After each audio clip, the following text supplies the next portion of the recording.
ABS-CBN, unti-unti nang bumabalik sa dati.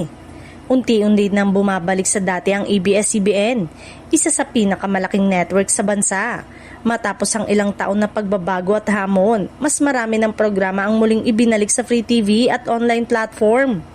Mula sa news and public affairs hanggang sa mga entertainment shows. Ito ay malinaw na senyales na muling pinatitibay ng Kapamilya Network ang presensya nito sa industriya. Kasabay ng pagbabalik ng mga palabas, usap-usapan din ang pagbabalik ng ilang Kapamilya stars na matagal nang hindi nakikita sa telebisyon. May ilan na lumipat ng network noon habang ang iba naman ay nag-focus sa online project.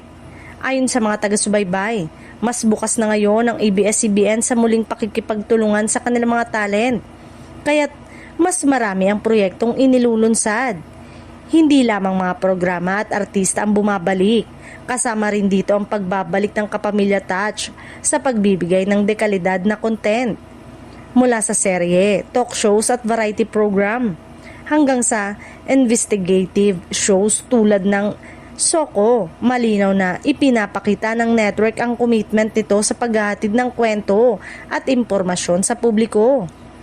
Para sa mga manonood, ang pagbabalik ng ABS-CBN ay hindi lang simpleng comeback. Isa itong simbolo ng tibay, dedikasyon at patuloy na paglilingkod ng network sa kanilang audience.